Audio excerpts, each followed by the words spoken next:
On a humid Friday evening in late August 2003, the last light of summer was fading over Lexington, Kentucky.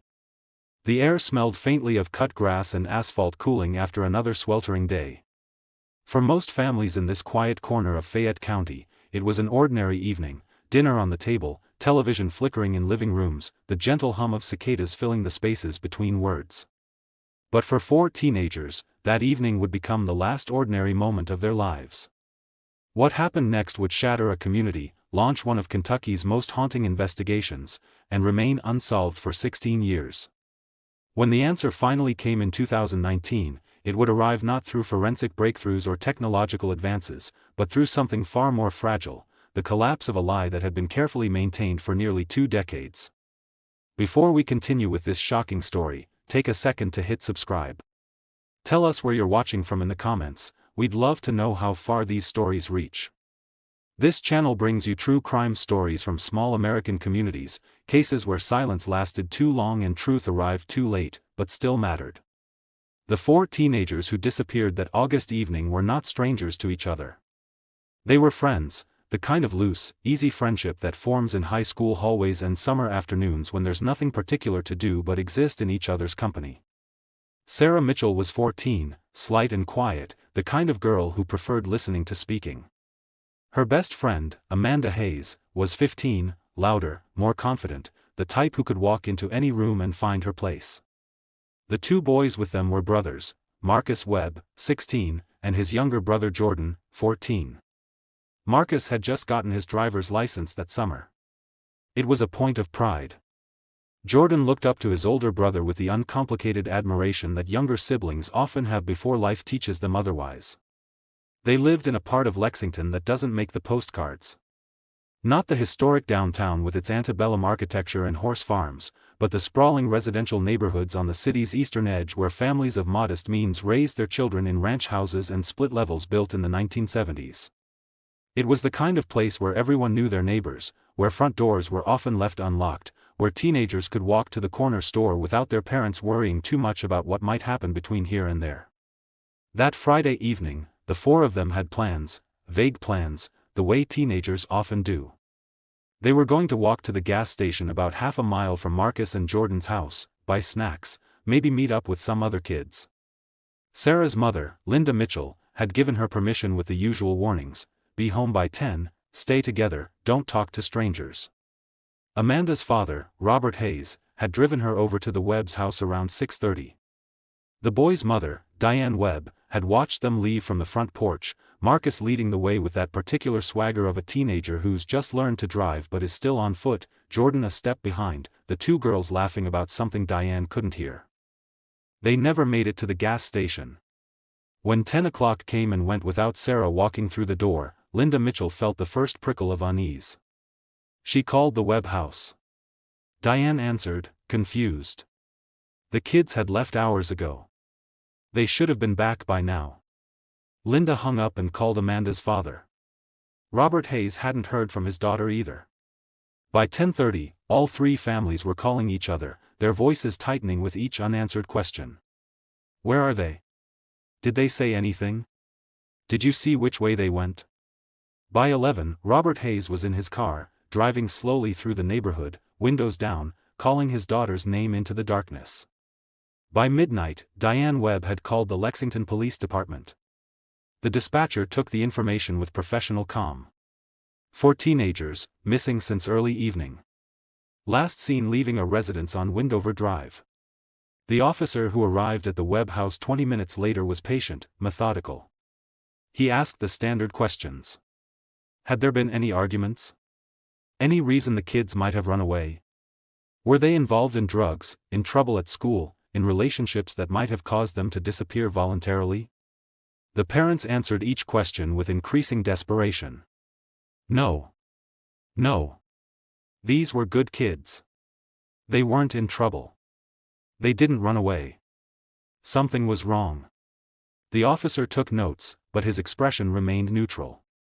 Teenagers, he explained, often turned up within a few hours. They lost track of time.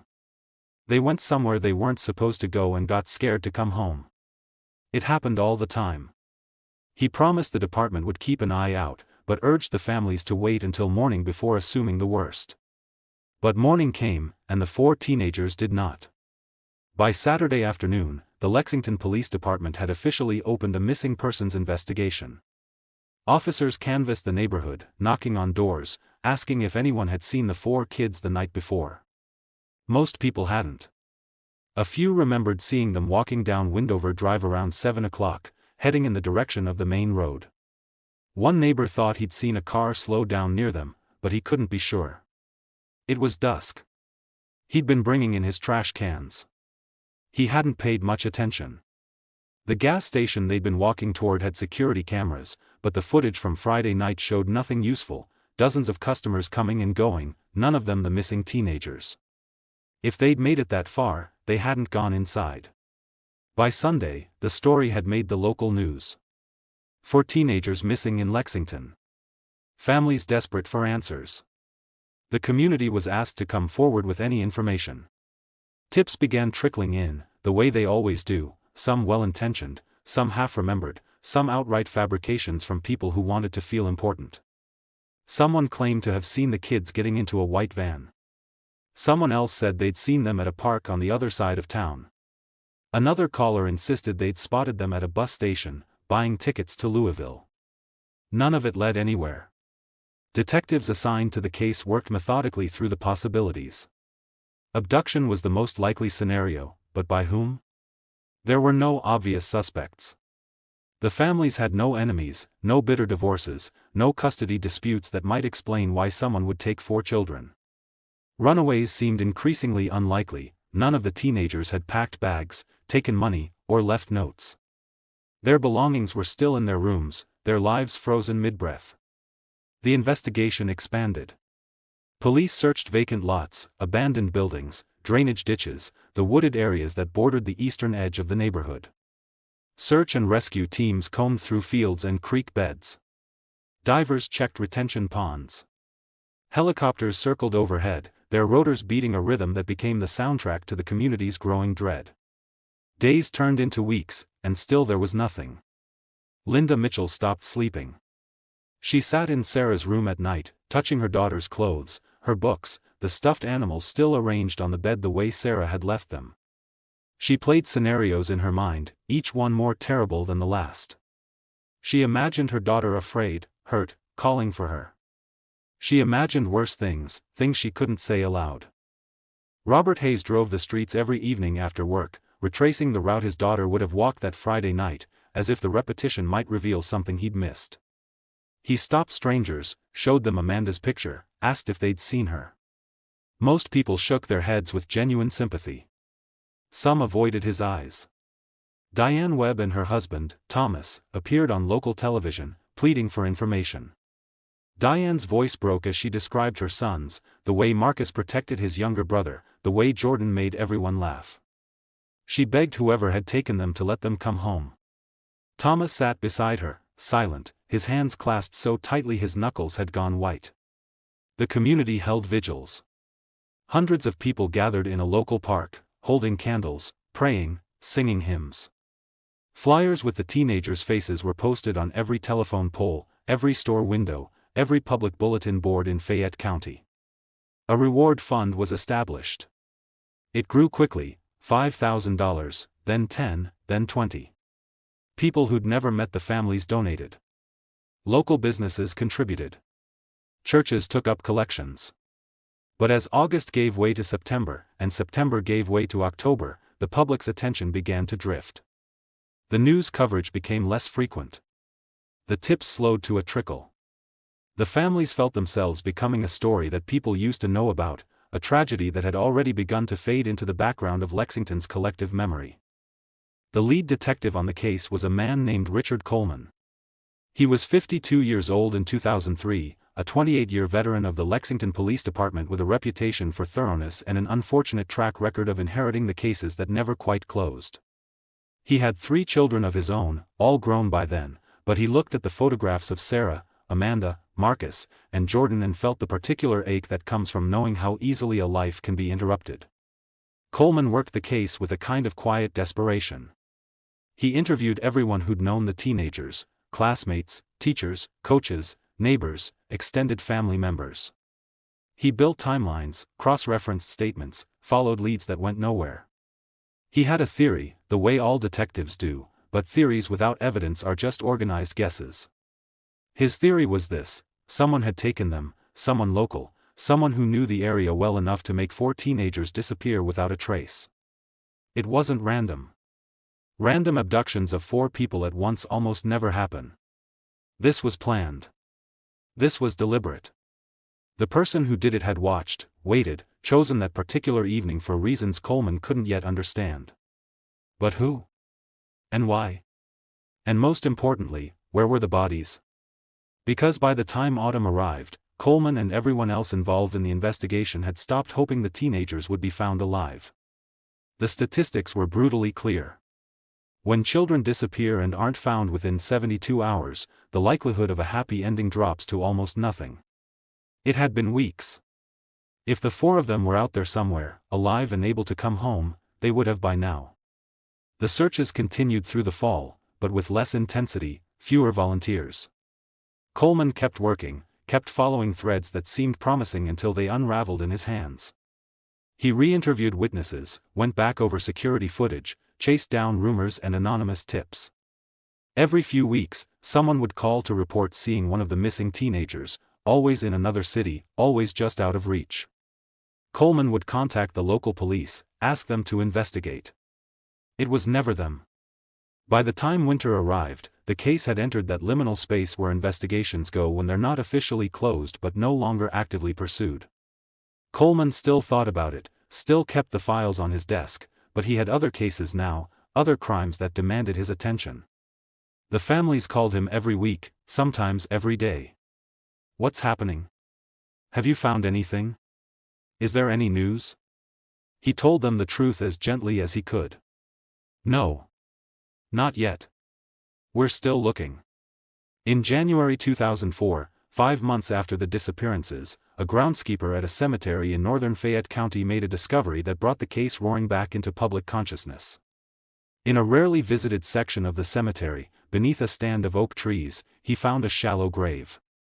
The remains were badly decomposed, but the medical examiner was able to determine that they belonged to a young female, approximately 14 to 16 years old.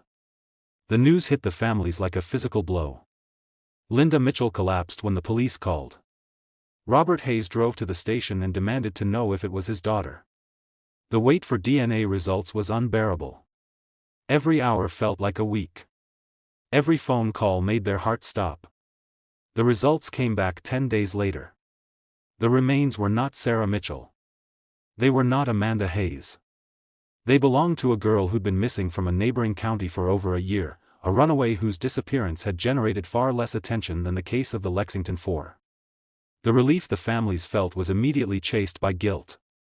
Another family had just learned the worst news imaginable, and here they were, grateful it wasn't their child. The emotional whiplash was dizzying.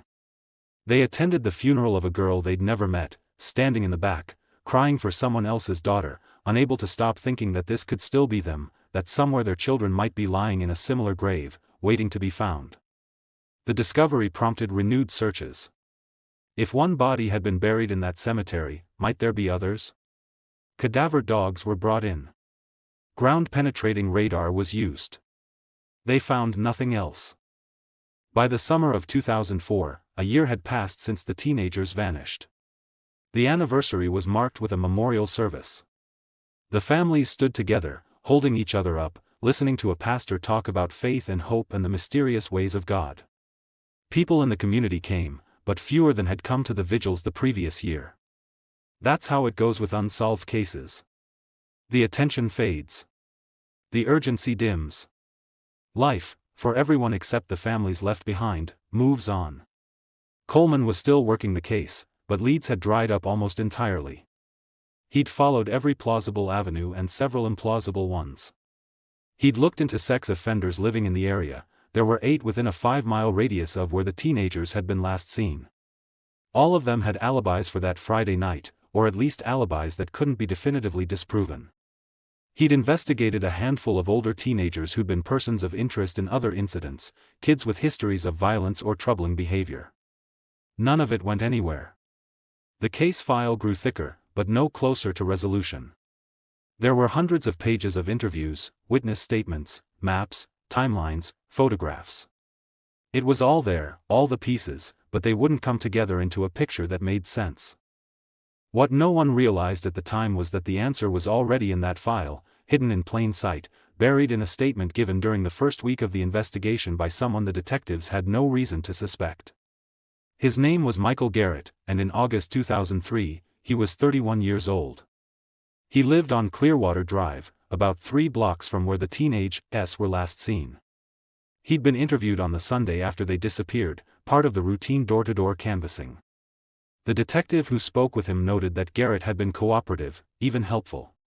He said he'd been home that Friday evening, hadn't seen anything unusual, but hoped the kids would be found safe. He seemed like a concerned neighbor. Nothing more. There was no reason to look at him twice. Garrett was married, worked as a manager at a hardware store, had no criminal record beyond a speeding ticket in 1998. He was active in his church, coached a youth basketball league, had a reputation as a friendly, dependable guy who'd help you move furniture or lend you his lawn mower if you needed it. In a neighborhood of working-class families, he fit right in. He was one of them. But Michael Garrett was not who he appeared to be. He'd grown up in a town about an hour south of Lexington, the youngest of 4 children in a family that attended church every Sunday and kept its problems private. His father had been a mechanic, his mother a homemaker. On the surface, it looked like an ordinary childhood in an ordinary place. But behind closed doors, things were different. His father drank, had a temper, ruled the house with an unpredictable fury that kept everyone walking on eggshells. His mother was quiet, compliant, taught her children that obedience was survival. Garrett learned early how to read a room, how to make himself small when necessary, how to lie convincingly when the truth might get him hurt. He learned that appearances mattered more than reality, that people saw what they wanted to see, and that if you smiled enough and said the right things, you could hide almost anything. By the time he was a teenager, he'd developed a fascination with control. Not the loud, obvious kind his father exercised, but something quieter, more insidious. He liked knowing things other people didn't know. He liked watching people, learning their routines, their vulnerabilities. He liked the feeling of power that came from understanding that he could disrupt their lives if he chose to, and they'd never see it coming. He was careful, though. Always careful. He didn't act on his impulses in ways that would draw attention. He hurt small animals sometimes, in places where no one would find them. He stole things occasionally, but only items that wouldn't be missed right away. He fantasized, constantly, about what it would be like to have complete control over another person. To make them afraid. To make them disappear. When he graduated high school, he moved to Lexington for college. He dropped out after a year, got a job, met a woman who thought he was charming and kind. They married when he was 25. She had no idea who she'd married. He was attentive, affectionate, responsible. He went to work, came home, mowed the lawn, fixed things around the house. He was exactly what she'd wanted. But the fantasies never stopped. They grew stronger, more specific. He started taking drives through different neighborhoods, watching children walk home from school, teenagers hanging out in parking lots. He told himself he was just looking. Just thinking. He wasn't going to do anything. Until the evening of August 29, 2003, when he saw 4 teenagers walking down his street just as the sun was setting. To most people who passed them that evening, they were just kids, unremarkable, part of the scenery. But to Garrett, standing in his driveway next to his truck, they represented something else. Opportunity. The thing he'd been thinking about for years, the thing he told himself he'd never actually do, suddenly within reach. He'd been washing his truck when they walked by. Marcus was in front, talking loudly about something. Jordan was laughing. The 2 girls were a few steps behind, sharing earbuds connected to a CD player. They didn't notice Garrett watching them. Why would they? He was just a neighbor, a man washing his truck on a Friday evening.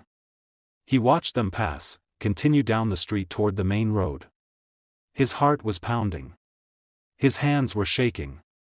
He told himself to let it go, to go inside, to forget he'd seen them. But his feet were already moving. He was getting into his truck, starting the engine, pulling out of the driveway. He drove slowly, keeping them in sight but not close enough to seem like he was following. They were walking on the sidewalk, still talking, laughing, completely unaware. When they reached the intersection where Windover Drive met the main road, they waited for the light to change. Garrett pulled up beside them, rolled down his window. What he said to them, no one knows for certain. But whatever it was, it worked. Maybe he told them he was a friend of their parents, sent to pick them up. Maybe he said there'd been an emergency, that they needed to come with him right away.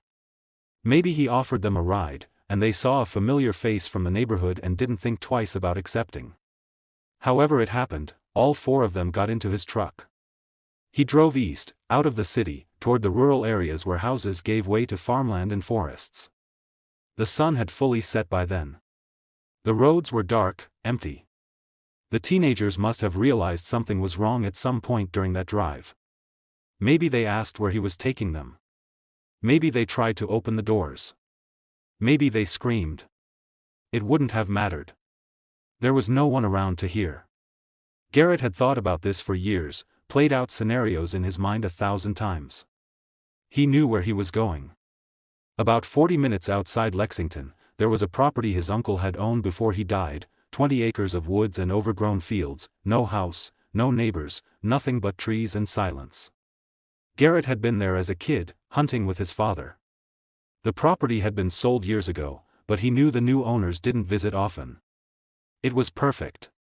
He drove his truck down an old logging road that cut through the property, far enough into the woods that even if someone did happen to be nearby, they wouldn't see or hear anything.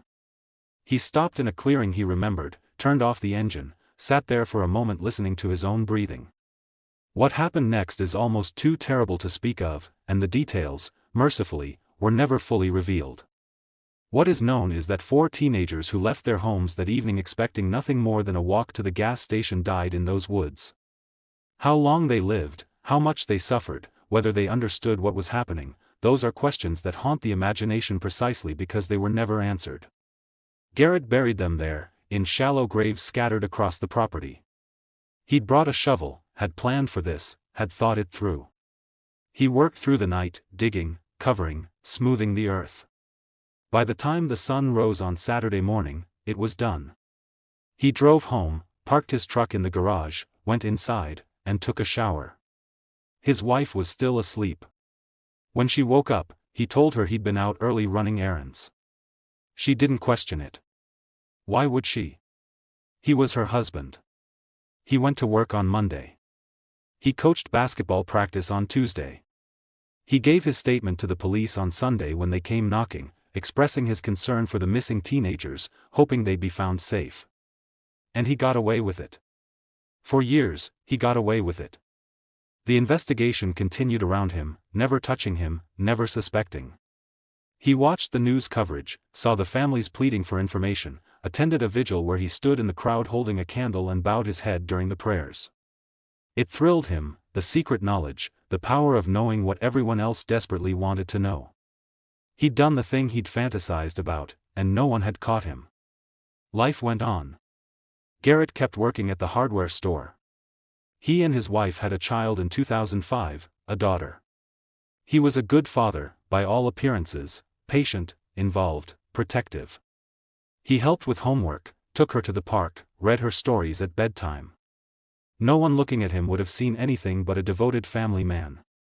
But inside, the memories of what he'd done never left him. He replayed that night over and over, sometimes with satisfaction, sometimes with something closer to horror. He told himself he'd had no choice, that it had just happened, that he wasn't really a monster. But he knew what he was. And he knew that if anyone ever found out, his life would be over. The years passed. 2005 became 2006, 2006 became 2007. The case of the Lexington Four remained unsolved, a cold case that occasionally resurfaced in local news during slow news cycles or on the anniversaries of the disappearances. The families never stopped searching. Linda Mitchell hired a private investigator in 2008, though it yielded nothing. Robert Hayes started a nonprofit dedicated to helping families of missing children. Diane Webb became active in advocacy, pushing for better resources for unsolved cases. Thomas Webb, Marcus and Jordan's father, died of a heart attack in 2010. The stress, his doctor said, had been too much for too long. Detective Richard Coleman retired in 2009, but the case stayed with him. He kept copies of the files at home, went through them sometimes late at night, still trying to find the answer he'd never been able to find while on the job. He died in 2013, having never known what happened to the 4 teenagers he'd spent 6 years trying to find. Michael Garrett, meanwhile, seemed to be living a normal life. He was promoted to district manager at the hardware store chain where he worked. His daughter was doing well in school. His marriage had its ups and downs, but nothing unusual. He didn't commit any other crimes, didn't draw any attention from law enforcement. To everyone who knew him, he was just Michael, a little quiet, maybe, a little withdrawn at times, but a decent guy. Dependable. Solid. But inside, he was crumbling. The guilt, which he'd managed to suppress for years, began to surface in ways he couldn't control. He started having nightmares, vivid, recurring dreams where he was back in those woods, digging graves, hearing screams. He'd wake up in the middle of the night, covered in sweat, his heart racing. He started drinking, heavily at first, then constantly. His work performance suffered. His wife noticed the changes, asked him what was wrong. He told her it was stress, that he was fine, that he just needed to get through a difficult period at work. She didn't believe him, but she didn't know what else to do. She suggested therapy. He refused. She suggested they take a vacation, spend more time together as a family. He agreed, but it didn't help. Nothing helped. The weight of what he'd done was suffocating him, and there was no way to put it down without destroying everything he'd built. By 2015, Garrett's drinking had become severe enough that his wife issued an ultimatum: get help or she'd leave and take their daughter with her. He went to rehab, completed a 30-day program, came home sober and determined to stay that way. He managed for a while, attended AA meetings, worked the steps, tried to rebuild his life. But you can't work the 12 steps honestly when you're carrying a secret like the one Garrett carried. Step 4 requires a fearless moral inventory. Step 5 requires admitting to God, yourself, and another human being the exact nature of your wrongs. He couldn't do that. He couldn't tell his sponsor that he'd murdered 4 teenagers and buried their bodies in the woods 16 years ago. So he lied, talked around it, confessed to smaller sins, selfishness, anger, pride. The things that made him sound broken but redeemable. It didn't work. He relapsed within 6 months. His wife filed for divorce in early 2016. He didn't fight it. He moved into a small apartment on the other side of town, saw his daughter on weekends, went through the motions of his life like a ghost. The turning point came in the spring of 2018. Garrett's mother died in April of that year. She'd been sick for a while, cancer that moved quickly, and by the end, she was barely conscious, kept comfortable with morphine and prayers. Garrett sat by her bedside during her final days, holding her hand, watching her breathe. She'd been a difficult woman in many ways, complicit in her husband's violence, more concerned with appearances than with the welfare of her children, but she was still his mother. On the day she died, she opened her eyes one last time, looked directly at him, and said, with perfect clarity, "You need to tell the truth." Then she was gone. Garrett told himself she'd been talking about something else, something unrelated, or that it was just the morphine talking, the confused last words of a dying woman. But he knew. Somehow, on some level, his mother had always known. Maybe not the details, but the shape of the thing, the darkness he carried. Mothers often do. He fell apart after the funeral. He stopped going to work, stopped answering his phone, spent days at a time in his apartment drinking until he passed out. His ex-wife, worried, contacted his sister, asked her to check on him. His sister found him in bad shape, unwashed, incoherent, surrounded by empty bottles. She stayed with him for a few days, tried to talk him into getting help again. During one of those conversations, late at night, Garrett said something that chilled his sister to the bone. He said, "I did something terrible once. Something I can't take back." His sister, thinking he was talking about his divorce or his drinking or some other personal failure, tried to reassure him. Everyone makes mistakes. You can start over. It's not too late. But Garrett just shook his head. It's too late. It was always too late. The conversation haunted his sister. Over the following weeks, she couldn't stop thinking about the look in his eyes when he'd said those words. There was something more there, something bigger than a failed marriage or a drinking problem. She didn't know what to do with the feeling, so she did nothing. But Garrett knew he couldn't hold it much longer. In June 2018, 15 years after the murders, he made a decision. He was going to tell someone. Not the police, he wasn't ready for that, not yet. But he needed to say it out loud, to hear himself admit what he'd done. He called his AA sponsor, a man named David who'd been patiently trying to help Garrett stay sober for 3 years. He asked if they could meet. David, hearing the desperation in Garrett's voice, agreed immediately. They met at a diner on the outskirts of Lexington, mid-morning on a Wednesday. Garrett ordered coffee but didn't drink it. David waited, sensing that Garrett had something important to say. "I need to do a 5th step," Garrett said finally. "A real one." David nodded, encouraging. "Okay. I'm listening." And Garrett, for the first time in 15 years, told someone what he'd done. He spoke haltingly at first, then faster, the words tumbling out like water through a broken dam.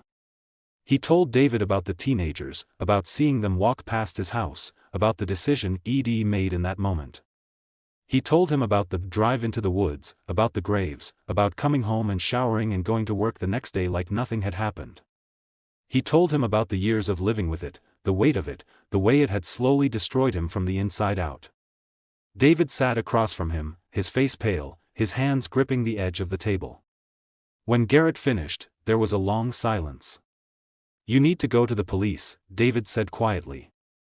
Garrett nodded. "I know. I mean now. Today. I'll go with you if you want, but you need to do this now." Garrett's hands were shaking. "I'm scared." "I know. But those families, they've been waiting for 15 years. They deserve to know." David was a good man, a man who believed in redemption but also in accountability. He told Garrett that if he didn't go to the police himself, David would have to do it. This wasn't something that could be kept secret, not something that could be worked through in meetings and prayer. This was murder. For children. Their families had a right to know. Garrett, to his credit, didn't run. He could have walked out of that diner, disappeared, tried to avoid the inevitable. But he didn't. He sat there, crying, nodding, knowing that his life as he'd known it was over. They drove to the Lexington Police Department together. David waited in the lobby while Garrett approached the front desk and asked to speak to someone about a cold case. He was taken to an interview room. A detective, a young woman named Lauren Torres who'd joined the department years after the Lexington Four had disappeared, sat down across from him and asked him how she could help. "I know what happened to those 4 kids," Garrett said. "The ones who went missing in 2003. I know what happened because I'm the one who killed them." Torres, to her credit, kept her composure. She informed Garrett of his rights, asked if he wanted a lawyer. He declined. He just wanted to tell the truth. And so he did. Over the next 4 hours, he gave a detailed confession, describing everything: the abduction, the location of the property, the graves. He drew maps. He answered questions. He didn't minimize what he'd done, didn't try to make excuses. Torres had to excuse herself twice during the interview, overwhelmed by the weight of what she was hearing. This was the case that had haunted the department for 15 years, the one that older detectives still talked about, the one that had broken Richard Coleman's heart. And here was the answer, walking into the station on a Wednesday morning in June, carried by a man who could no longer stand the weight of carrying it alone. By that evening, police had obtained a warrant to search the property Garrett had described. Forensic teams were mobilized. Cadaver dogs were brought in. The media, somehow, got wind of the story. By nightfall, news trucks were parked outside the police station, reporters speculating on what the sudden activity might mean. The families were contacted, each of them separately, told that there'd been a significant development in the case but given no details yet. They were asked to come to the station. Linda Mitchell, who was 56 years old by then, felt her legs give out when she got the call. Robert Hayes, remarried but still carrying the weight of his daughter's disappearance every single day, left work immediately.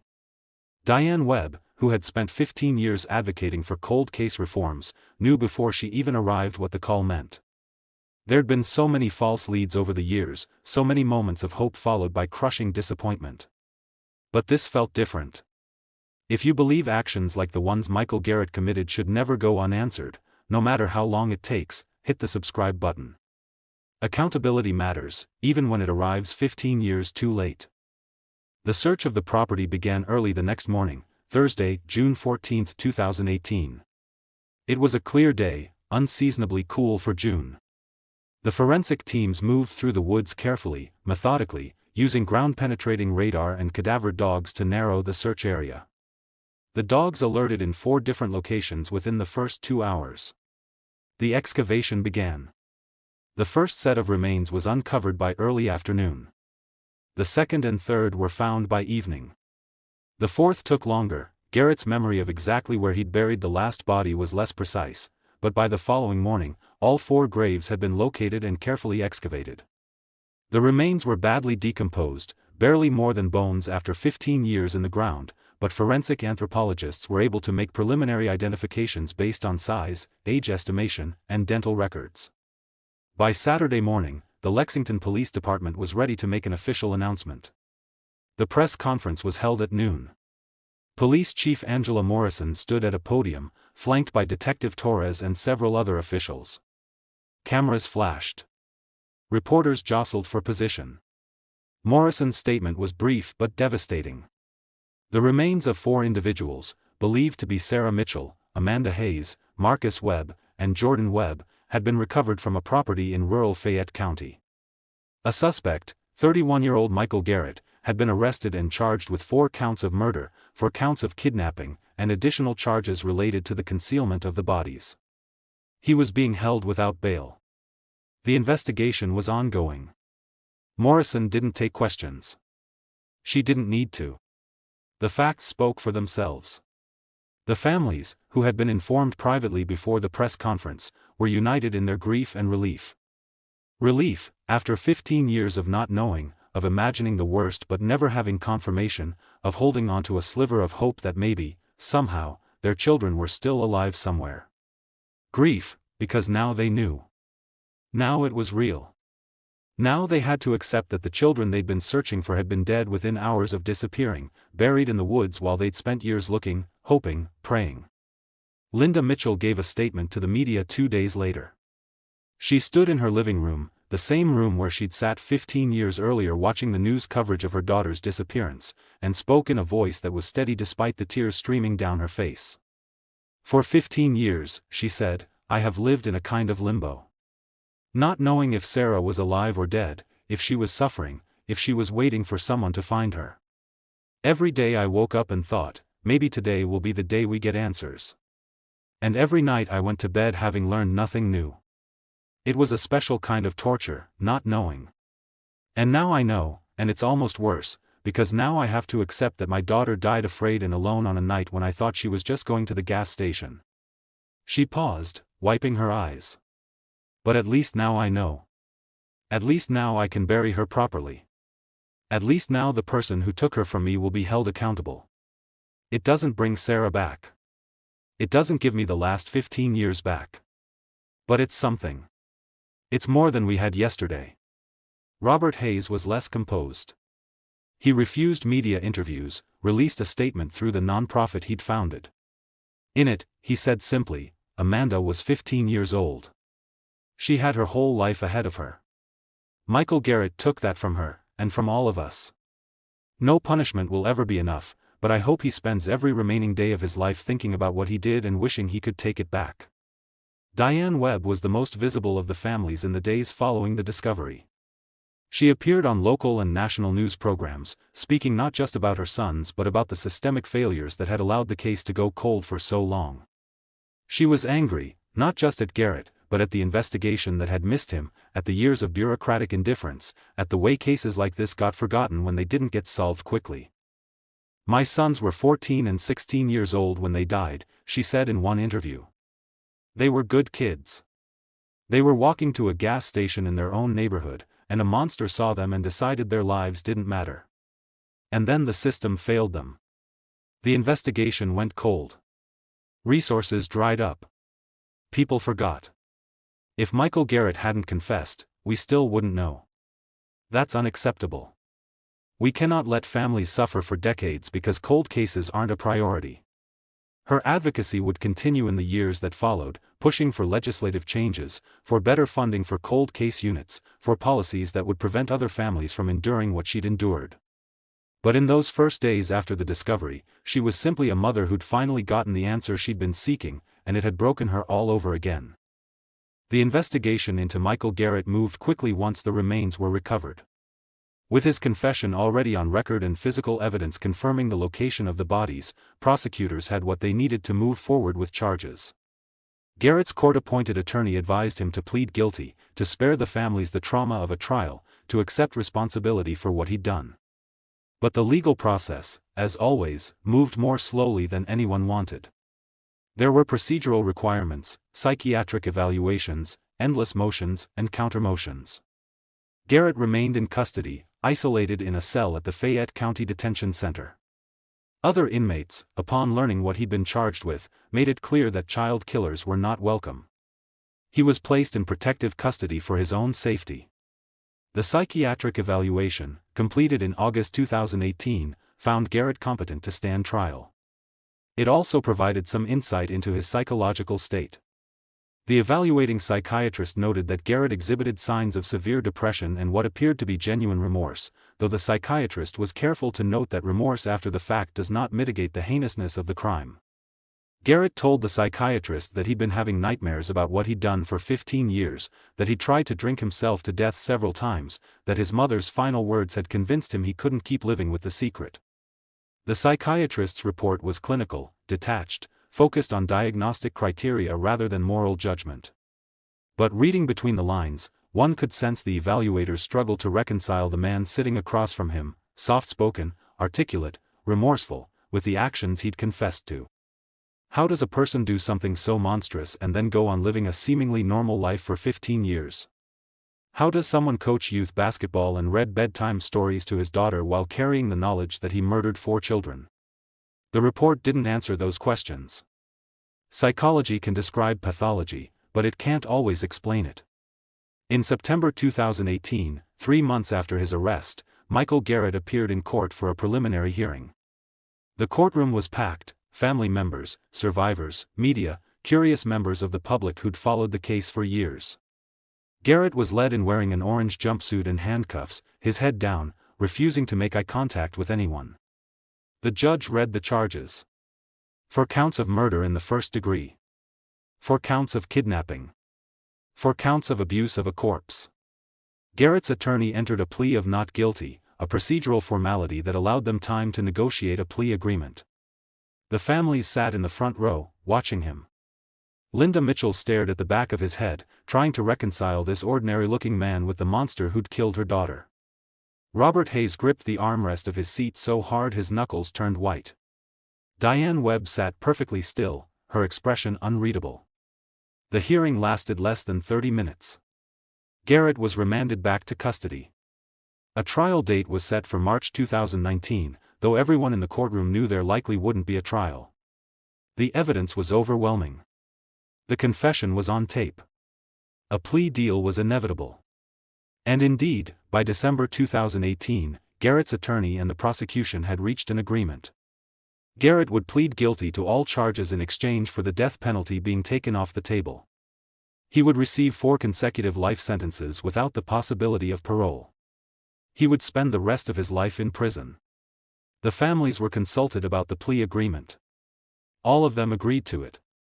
Not because they didn't think Garrett deserved the death penalty, many of them believed he did, but because they couldn't bear the thought of years of appeals, of having to relive the crime over and over again through endless legal proceedings.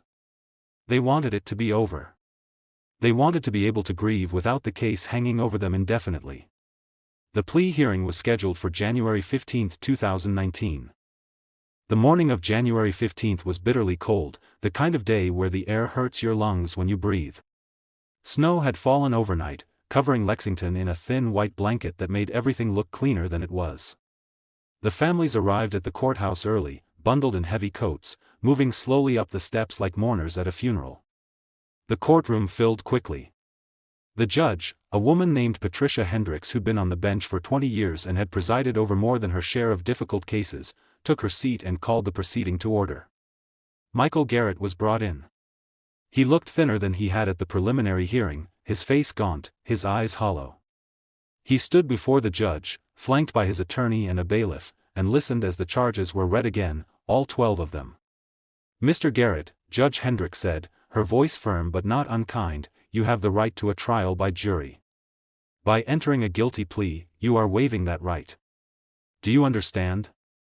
"Yes, Your Honor," Garrett said quietly.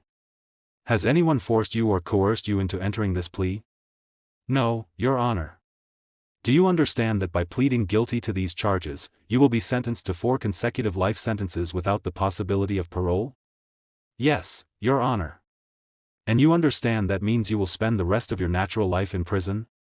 "Yes, Your Honor." The judge paused, looking at him carefully. "Mr. Garrett, how do you plead to the charge of murder in the first degree in the death of Sarah Mitchell?" "Guilty," Garrett said, his voice breaking. "How do you plead to the charge of murder in the first degree in the death of Amanda Hayes?" "Guilty." "How do you plead to the charge of murder in the first degree in the death of Marcus Webb?" "Guilty." "How do you plead to the charge of murder in the first degree in the death of Jordan Webb?" "Guilty." The judge continued through all 12 charges. "Guilty, guilty, guilty." Each word landed in the courtroom like a stone dropping into still water, sending ripples through everyone present. When the pleas were entered, Judge Hendricks addressed the families. Kentucky law allows victim impact statements before sentencing, and all 3 families had requested the opportunity to speak. Linda Mitchell went first. She walked to the podium slowly, unfolding a piece of paper with shaking hands. She'd written what she wanted to say, afraid she wouldn't be able to find the words otherwise. "Sarah was my only child," she began, her voice barely above a whisper. "She was smart and kind and thoughtful. She loved to read. She wanted to be a veterinarian when she grew up. She was only 14 years old, just beginning to figure out who she was and who she wanted to become." She looked directly at Garrett, who kept his eyes down. "You took all of that away. You took her future. You took my future as her mother. You took 15 years of my life where I didn't know if she was alive or dead, if she was being tortured somewhere, if she was calling for me and I couldn't hear her. You took my ability to ever feel safe again, to ever trust that the world is a place where good things can happen." Her voice grew stronger, fueled by anger that had been building for 16 years.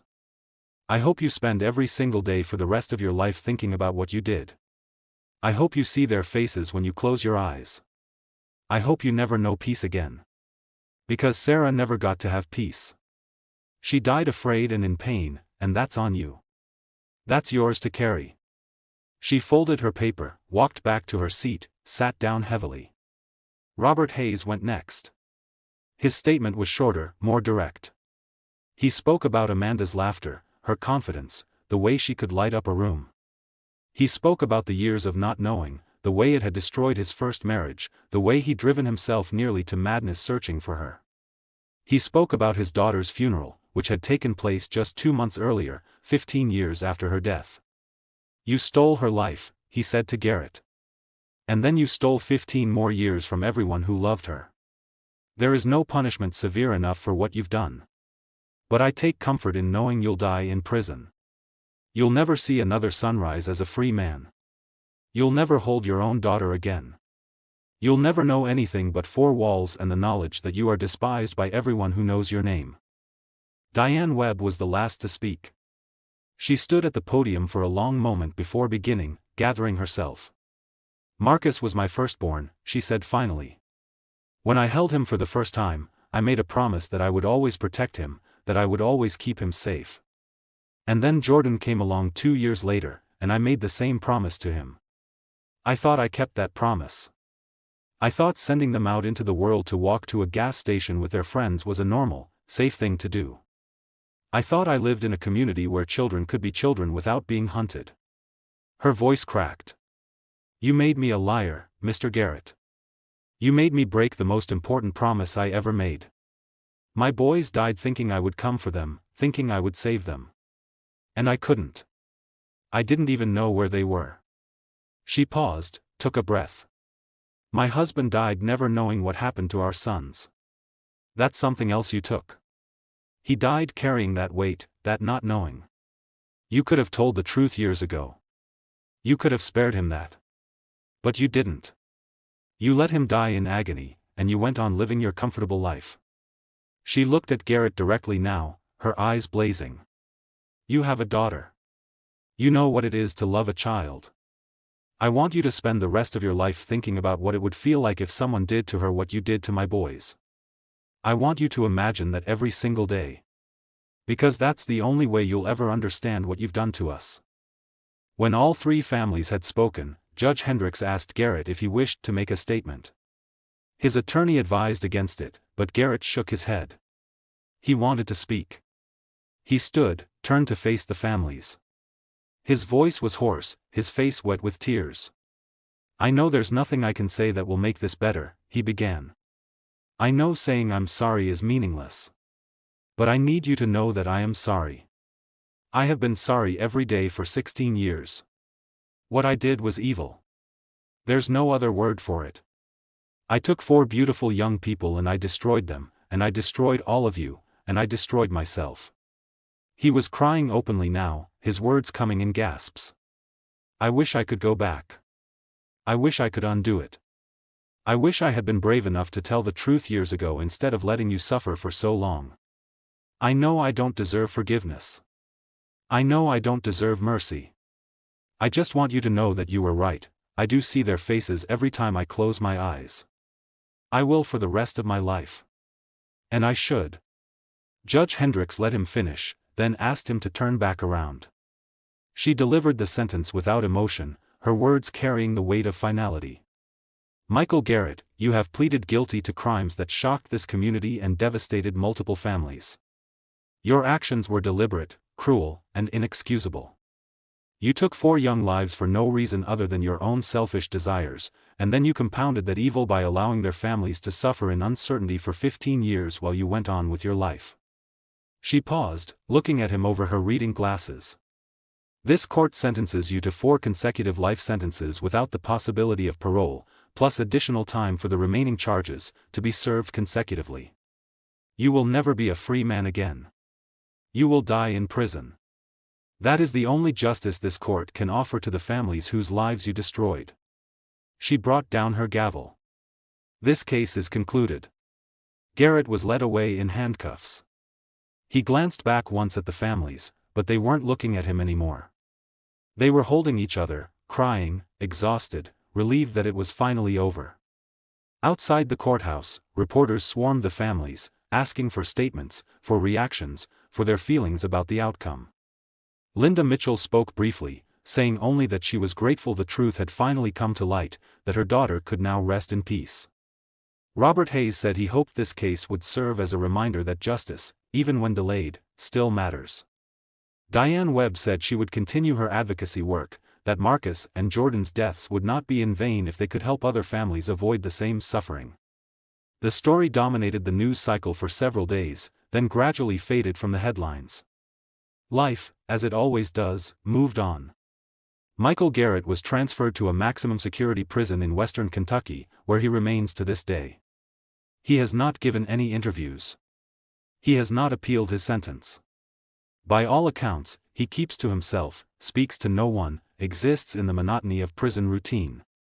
The families held a memorial service in February 2019, a month after the sentencing. It was held at the same park where vigils had been held 16 years earlier. Hundreds of people attended, some who'd known the teenagers, some who'd followed the case for years, some who simply wanted to bear witness to the end of a story that had haunted Lexington for so long. 4 trees were planted in the park, one for each of the victims. Small plaques were placed at the base of each tree with their names and dates: Sarah Mitchell, 1989 to 2003. Amanda Hayes, 1988 to 2003. Marcus Webb, 1987 to 2003. Jordan Webb, 1989 to 2003. Linda Mitchell visits Sarah's tree every week. She brings flowers, sits on the bench nearby, talks to her daughter the way she would have if Sarah had lived. She tells her about her day, about the weather, about the small details of a life that continues even in the absence of the person who mattered most. Robert Hayes remarried, had another child, a son, born in 2020. He named him after his brother, not after Amanda, because he wanted his new son to have his own identity, not to carry the weight of his sister's memory. But he tells the boy about Amanda, shows him pictures, makes sure he knows that he had a sister who died before he was born, and that she was loved. Diane Webb continues her advocacy work.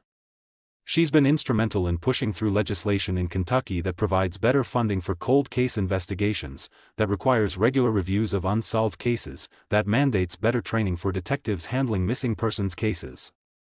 The laws are named after her sons, Marcus and Jordan's Law. The case of the Lexington Four raises questions that don't have easy answers. How does a person like Michael Garrett exist in a community for years without anyone suspecting? How does someone commit such a heinous crime and then return to normal life, coaching basketball and going to church and raising a daughter? How do we reconcile the monster with the man, the evil act with the seemingly ordinary person who committed it? The truth is that monsters don't always look like monsters. They look like neighbors, co-workers, family members. They smile and wave and mow their lawns and help you carry groceries. They hide in plain sight, protected by the assumption that people are generally good, that someone who seems nice probably is nice. Michael Garrett was able to hide for 15 years because no one was looking at him. Why would they? He was just a guy. He had no criminal history, no red flags, nothing that would have made investigators take a second look. He was interviewed once, briefly, during the initial canvassing, and there was no reason to interview him again. He'd been careful, thoughtful, had left no evidence behind. If he hadn't confessed, he might never have been caught. The remains might never have been found. The families might still be living in that terrible limbo, not knowing, always wondering. The case would have remained cold, another tragedy that faded into history unsolved. But he did confess. Not because of investigative pressure, not because of new evidence, but because the weight of what he'd done became too much to carry.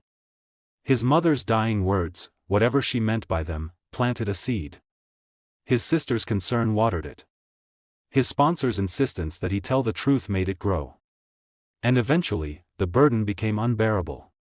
There's an ongoing debate about whether Garrett deserves credit for confessing, whether his eventual honesty should count for anything in the moral accounting of his life. Some people argue that confessing doesn't make him less of a monster, that he still let those families suffer for 15 years when he could have ended it at any time. Others suggest that it takes a certain kind of courage to walk into a police station knowing you're about to destroy your own life, that confession is at least a step toward accountability. The families themselves are divided on this question. Linda Mitchell says she's grateful Garrett confessed, that at least she finally got to bury her daughter properly, but that gratitude doesn't translate into forgiveness. Robert Hayes says he doesn't care why Garrett confessed, only that he did, and that he's paying for what he did.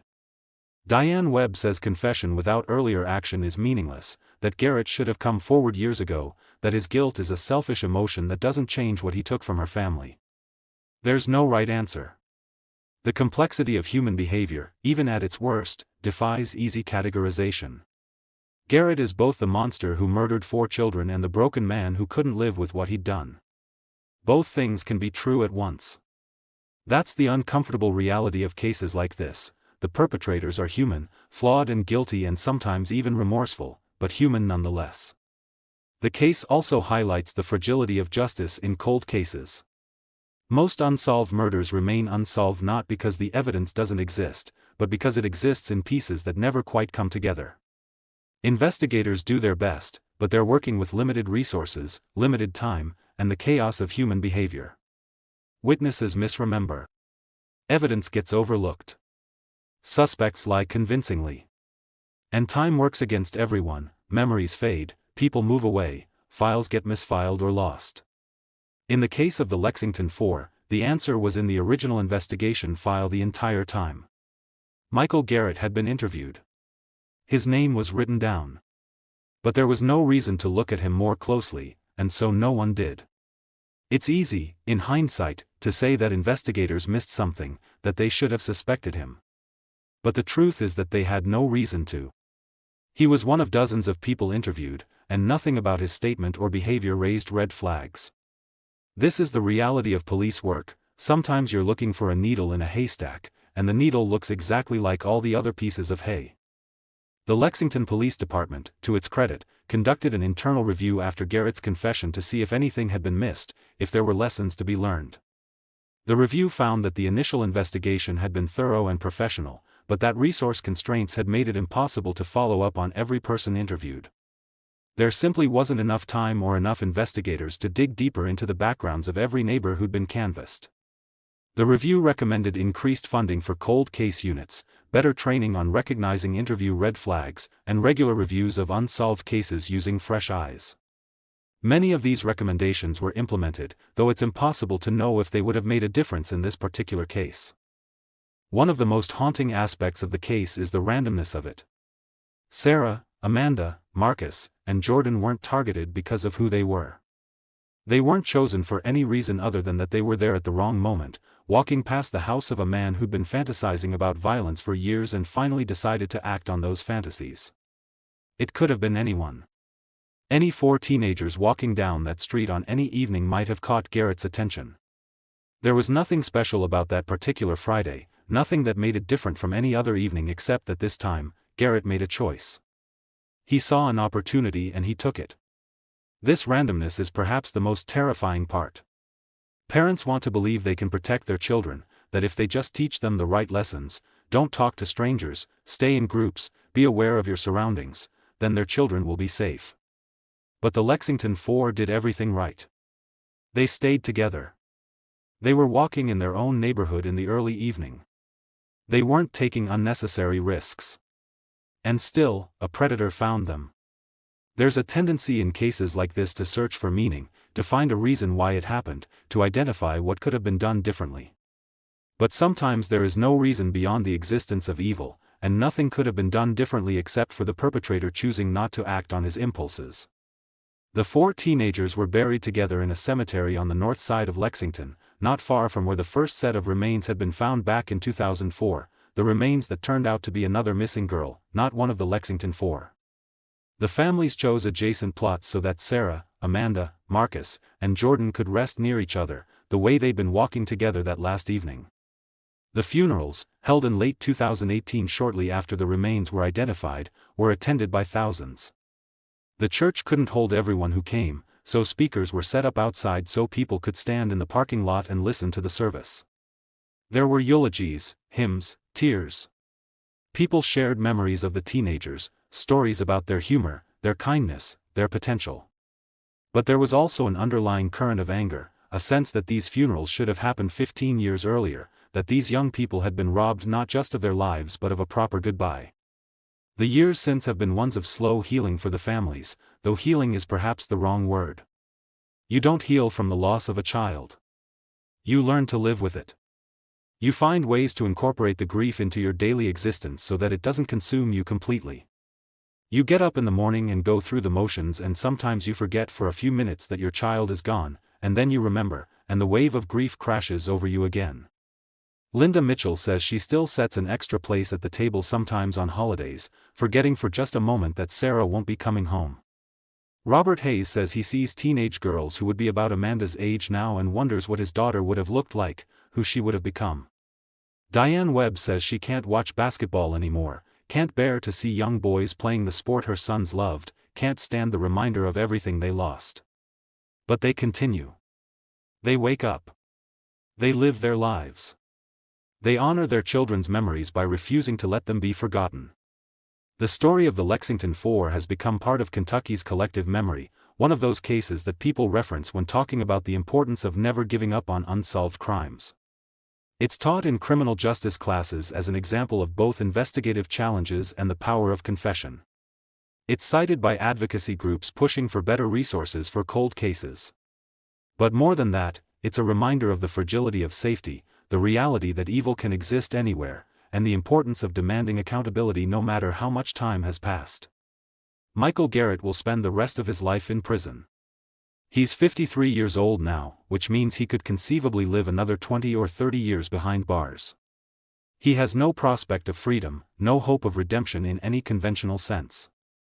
The best he can do is exist with the weight of what he's done, carrying it until the day he dies. His daughter, who was 13 when he was arrested, is an adult now. She's changed her name, moved away, tried to build a life separate from her father's crimes. She's never spoken publicly about him, and that's her right. She didn't choose to be the daughter of a murderer. She was as much a victim of his choices as anyone, forced to reckon with the reality that the father who read her bedtime stories and helped with her homework had murdered 4 children before she was even born. The question of why Garrett finally confessed after 15 years has been debated endlessly.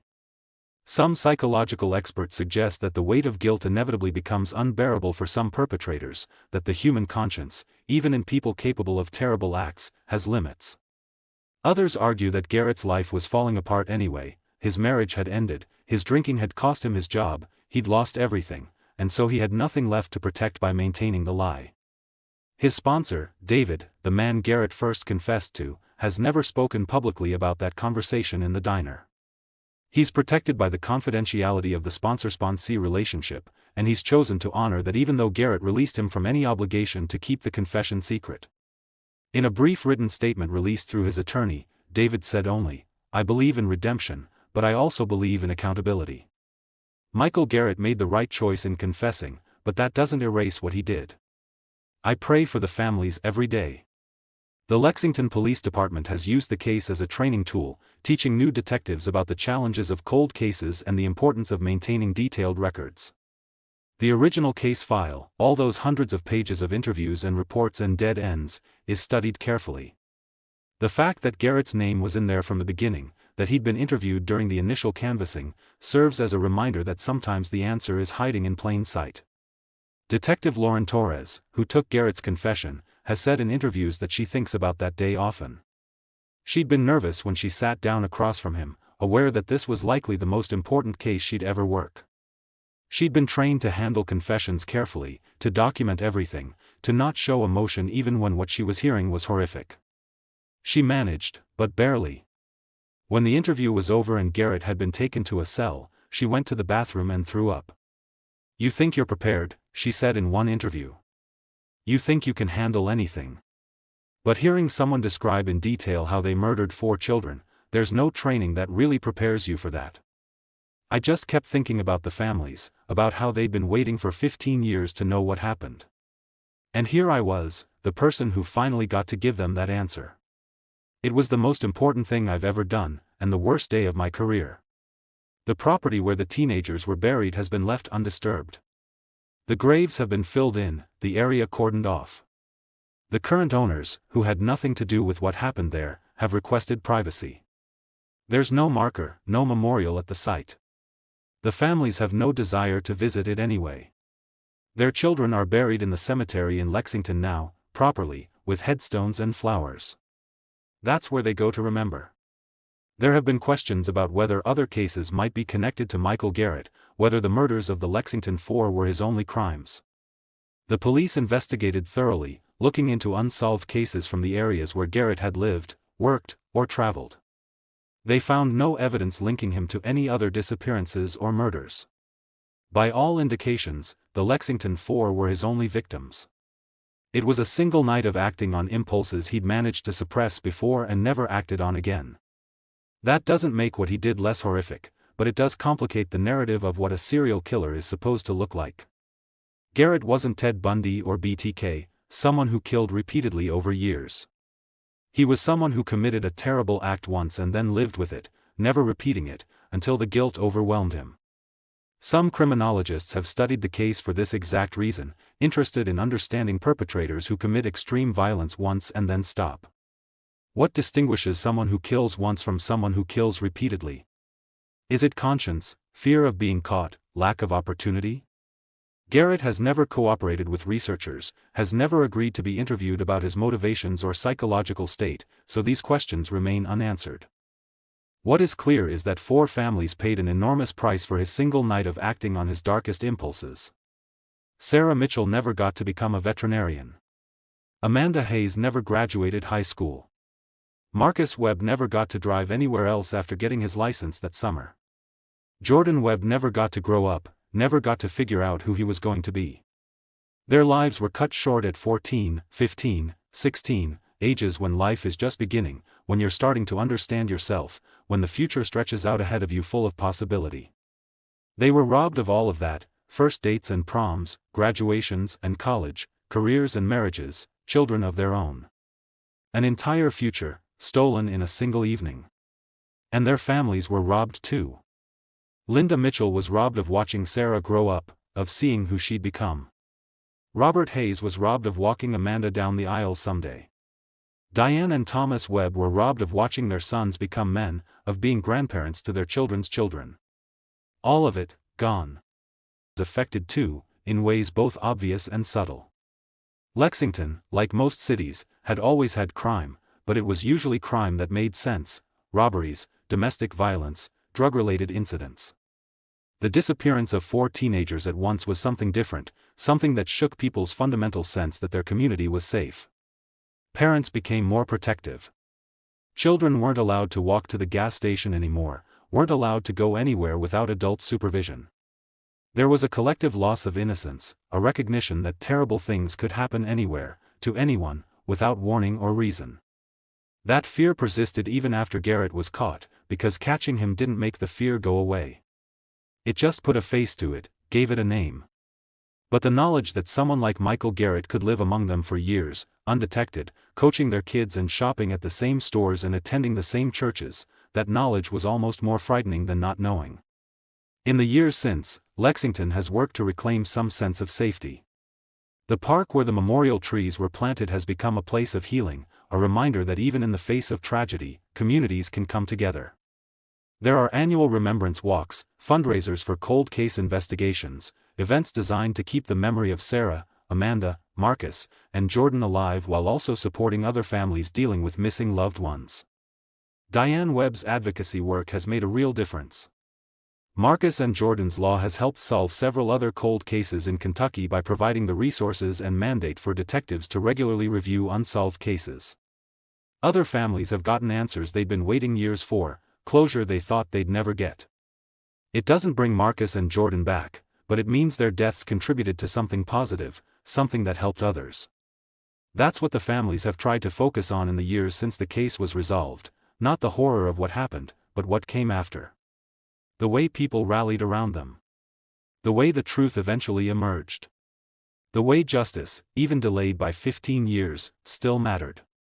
It would be easy to end this story with anger, with the injustice of 4 young lives cut short and 15 years of suffering that could have been avoided if Garrett had confessed sooner. And that anger is valid. It will always be there, a current running beneath the surface of everything else.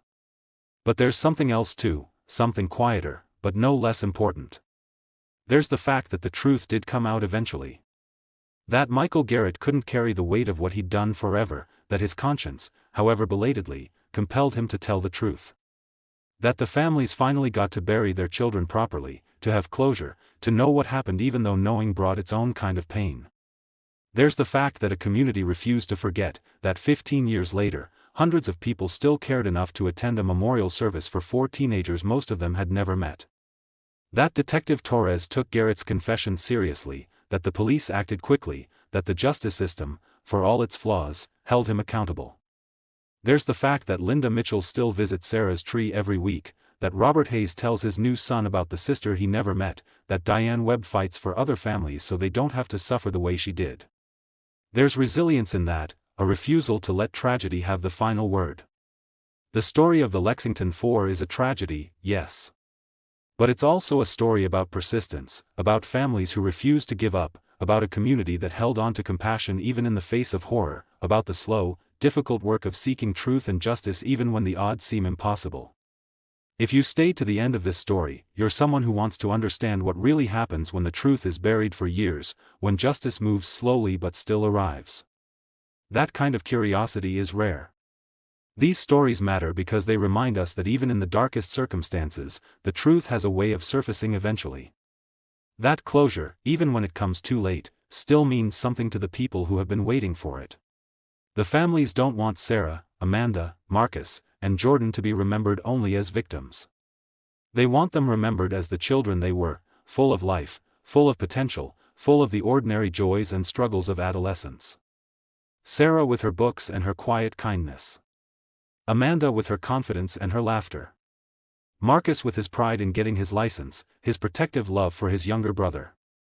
Jordan with his humor, his admiration for Marcus, his easy way of making people smile.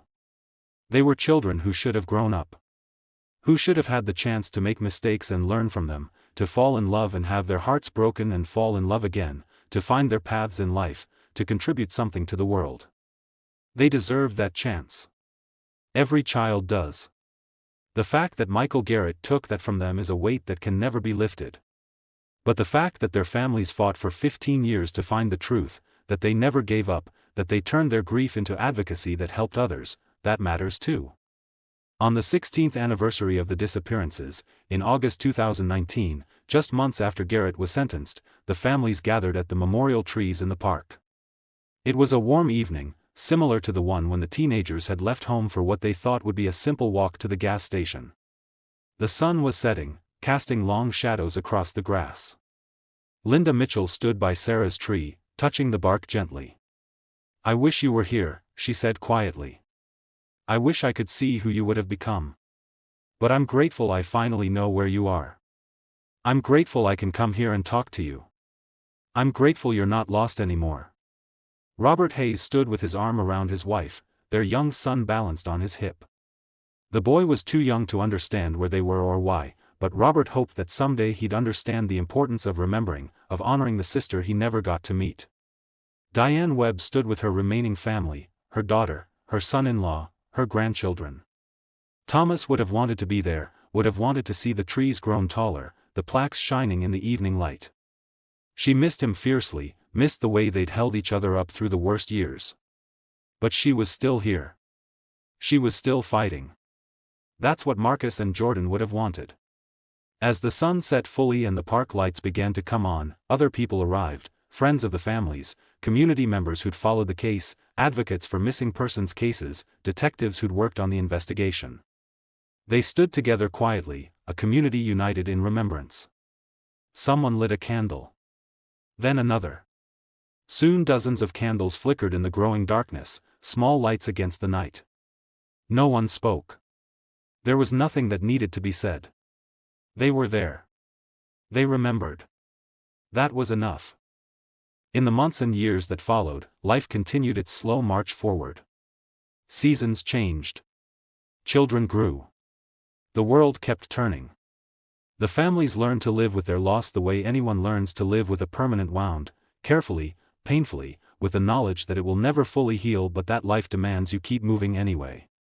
Michael Garrett remained in prison, isolated from the world he'd once inhabited. His ex-wife and daughter wanted nothing to do with him. His siblings cut off contact. He existed in a kind of purgatory, neither alive in any meaningful sense nor able to escape through death. He was 47 years old when he was sentenced. He could live another 30 years or more in that cell. Every day the same as the last.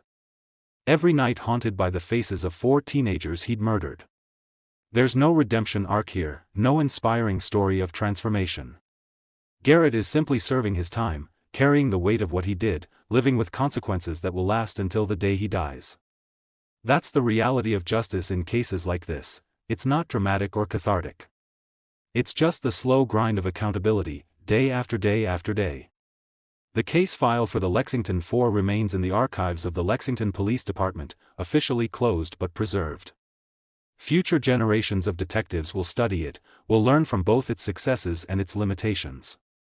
The story will be told and retold, in classrooms and training sessions and true crime documentaries, each highlighting different aspects, the investigative challenges, the family advocacy, the eventual confession, the community impact. But for the families themselves, the story is deeply personal, not an abstract lesson but a lived reality.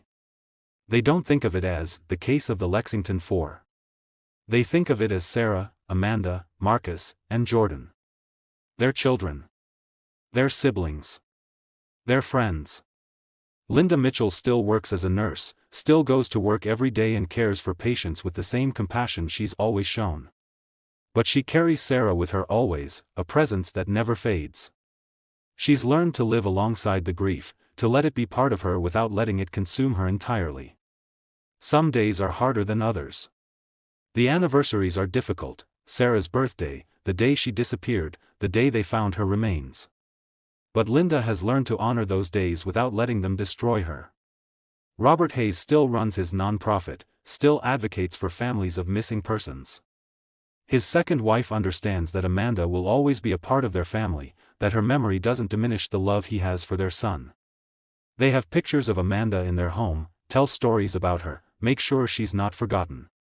It's a delicate balance, honoring the child who died while raising the child who lives, but they manage. Diane Webb has become a sought-after speaker on victims' rights and cold case investigations. She travels around the country, sharing Marcus and Jordan's story, pushing for legislative changes, offering support to other families going through similar ordeals. It's exhausting work, emotionally draining, but it gives her purpose. It means her son's deaths weren't meaningless, that something good came from something terrible. She often thinks about the night Thomas died, the way his heart simply gave out after 7 years of carrying the weight of not knowing what happened to their boys. She wishes he could have lived to see justice done, to know that Marcus and Jordan had been found and properly buried. But maybe, she thinks sometimes, he knows anyway. Maybe wherever he is, he's with his sons, and they're finally at peace. The community of Lexington has absorbed the story into its collective history, the way all communities absorb their tragedies. The park with the memorial trees is now called Peace Park, officially renamed in 2020. The trees have grown taller, their branches spreading, their leaves providing shade in summer and stark beauty in winter. People come there to walk, to think, to remember. High school students doing research projects on local history inevitably stumble across the story of the Lexington Four. They read old newspaper articles, watch archived news footage, sometimes reach out to the families for interviews. The families are selective about which requests they agree to, but they generally try to participate when they can. It's important, they believe, that young people understand what happened, understand that it could happen to anyone, understand the importance of community and vigilance and never giving up. On the 20th anniversary of the disappearances, in August 2023, the families organized a larger memorial event. It had been 4 years since Garrett's sentencing, 2 decades since that terrible Friday evening. Time, which heals nothing but makes most things bearable, had done its work. The grief was still there, would always be there, but it no longer had the sharp, immediate quality it once did. It had settled into something deeper, more permanent, a part of the landscape of their lives rather than a constant, overwhelming presence. Hundreds of people attended the memorial. There were speeches, music, a candlelight vigil at sunset. The mayor spoke about the importance of community, of supporting each other through tragedy.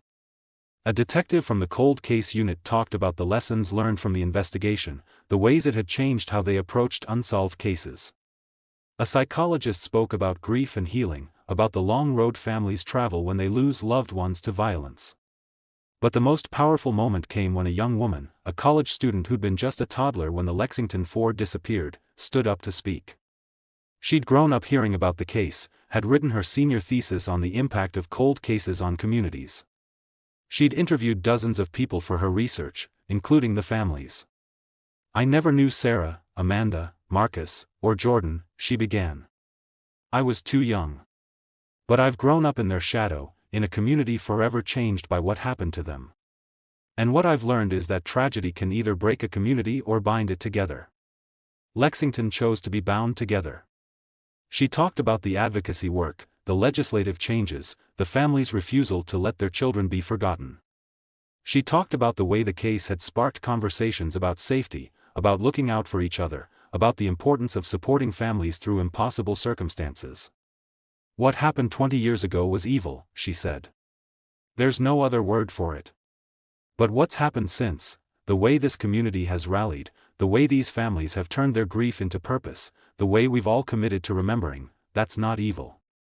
That's the opposite of evil. That's love persisting in the face of horror. That's hope existing alongside grief.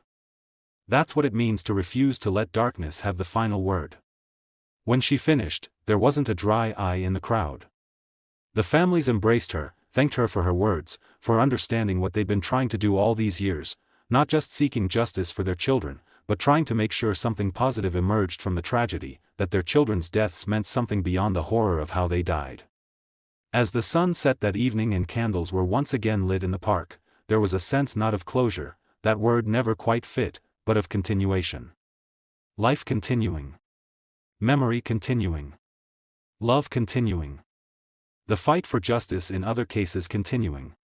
The 4 trees growing taller, their roots deepening, permanent markers of lives that were too brief but still mattered. Michael Garrett, in his prison cell 300 miles away, may or may not have known it was the anniversary. If he did, one can only imagine what he thought about, what memories haunted him that day. The 4 faces. The woods. The graves. The moment when he walked into the police station and confessed, knowing it would end everything. The life he'd had. The daughter he'd never see again. The weight of knowing that he'd caused immeasurable pain to so many people and could never, ever make it right. This is what evil looks like in its aftermath, not dramatic or cinematic, but simply a man growing old in a cell, carrying guilt he can never put down, having destroyed multiple lives including his own. Justice achieved but nothing restored. Accountability without redemption. The consequence of a choice made on a single evening that reverberated through decades. For the families, the anniversary was bittersweet.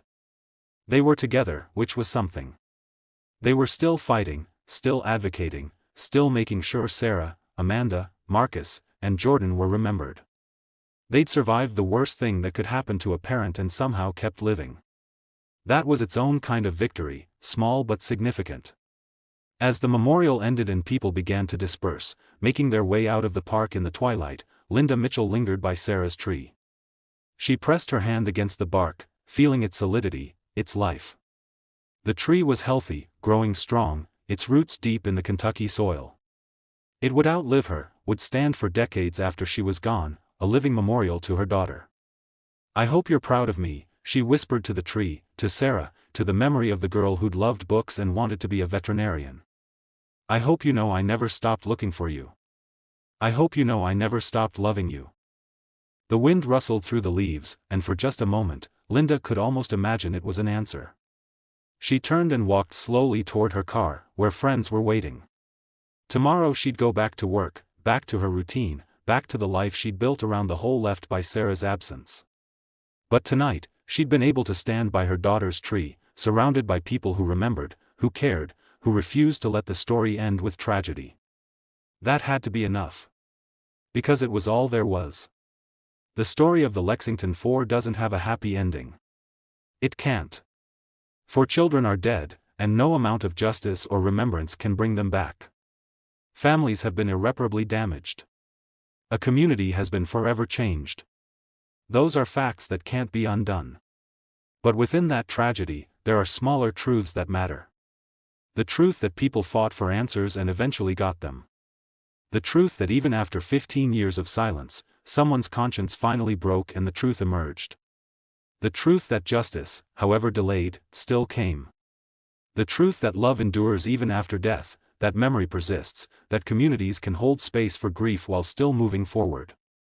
These truths don't erase the tragedy, but they exist alongside it, offering not comfort exactly, but something like meaning. The sense that what happened mattered, that the lives lost weren't forgotten, that the fight for justice wasn't in vain. In the end, the case of the Lexington Four is a story about many things. It's about the vulnerability of children, the presence of evil in unexpected places, the limitations of investigation, the agony of not knowing. But it's also about persistence, community, the power of truth, and the human capacity to endure even the most unbearable losses. It's a reminder that justice delayed is painful but not meaningless. That 16 years is a long time to wait for answers, but getting those answers still matters. That closure, even when it comes wrapped in fresh grief, is better than eternal uncertainty. It's a reminder that the monsters among us don't always look like monsters, that evil can wear a friendly face, that we must remain vigilant even in our own neighborhoods, even among people we think we know. It's a reminder that families who lose loved ones to violence deserve support, resources, and persistence from law enforcement and their communities. That cold cases shouldn't be forgotten just because they're difficult. That every victim matters, every family deserves answers, every life has value worth fighting for. And perhaps most importantly, it's a reminder that the truth, however terrible, however long it takes to surface, still matters. That accountability still matters. That remembering still matters. Sarah Mitchell. Amanda Hayes. Marcus Webb. Jordan Webb. For teenagers who went for a walk on a summer evening and never came home. For young people with their whole lives ahead of them, cut short by a moment of evil. For children whose families never stopped searching, never stopped demanding answers, never stopped fighting. They deserve to be remembered not just for how they died, but for how they lived. For the laughter and the ordinary joys of adolescence. For the potential that was stolen. For the futures that should have been. Their trees stand in Peace Park in Lexington, Kentucky, growing stronger each year. Visitors come, read the plaques, touch the bark, sometimes leave flowers or notes. The memorial has become a place of reflection, a reminder of fragility and resilience, of loss and love. The families continue their work. Linda Mitchell, now in her 60s, still visits Sarah's tree every week. Robert Hayes' nonprofit has helped dozens of families navigate the nightmare of having a missing loved one. Diane Webb's advocacy has changed laws and saved resources for cold case investigations across Kentucky. Michael Garrett remains in prison, serving his 4 consecutive life sentences. He is 53 years old. Statistics suggest he could live another 20 or 30 years. Every one of those years will be lived behind bars, away from society, removed from everything he once knew. It's not the death penalty, but it's a form of death nonetheless, the death of freedom, of dignity, of any hope for a different future.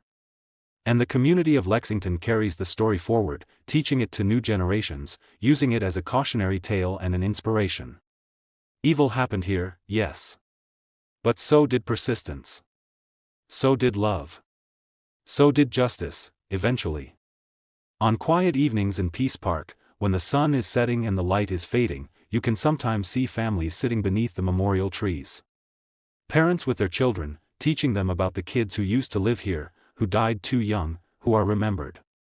Teaching them about staying safe, but also about the importance of community, of looking out for each other, of never giving up on finding truth and justice. The wind moves through the leaves, creating a sound like whispers. Some people say it sounds like the park is remembering. Others say it sounds like peace. Both might be true. 20 years have passed now since that August evening in 2003.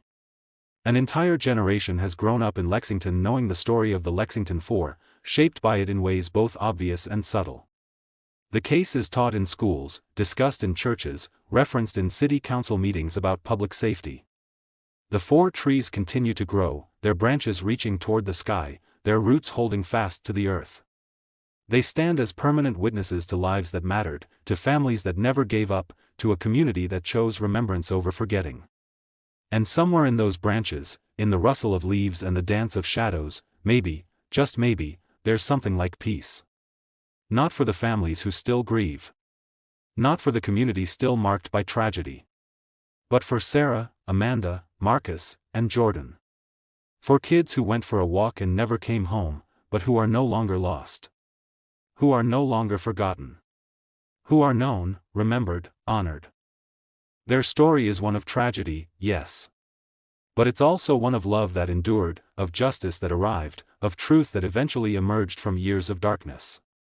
And that, in a world where many cold cases remain forever unsolved, where many families never get answers, where many lost children stay lost, that matters. It doesn't make it okay. Nothing could make it okay. But it makes it bearable. It gives it meaning.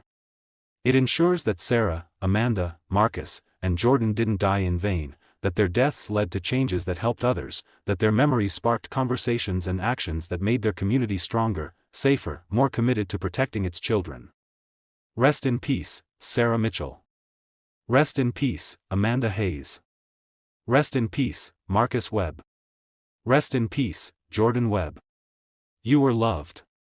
You are remembered. You mattered then, and you matter now. Your lives were too brief, but they were real and valuable and full of potential. You deserved so much more than you got. But your families made sure you weren't forgotten, that justice was done, that your story was told. May you rest easy now, beneath the trees in Peace Park, in the hearts of those who loved you, in the memory of a community that refused to let you go. And if you're still here and haven't subscribed yet, this is your moment to do it. These stories only stay alive when people choose to remember them. If you're already subscribed, please like this video and share it with someone who believes these cases still matter. That simple act helps keep their names from being forgotten. These stories remind us that justice isn't always swift, but it can still arrive. That families shouldn't have to fight alone. That communities have a responsibility to remember, to care, to support those who've lost everything. That cold cases aren't just files in a drawer, they're real people, real families, real grief that deserves attention and resources and persistence. If you believe that, if you understand that, then you understand why this channel exists, why these stories need to be told, why remembering matters even decades after the headlines fade. Thank you for bearing witness to the story of Sarah, Amanda, Marcus, and Jordan. Thank you for caring about 4 teenagers you never met, but whose lives and deaths deserve to be known. Thank you for staying until the end, for listening to a story that had no happy ending but still mattered. I'll see you in the next one.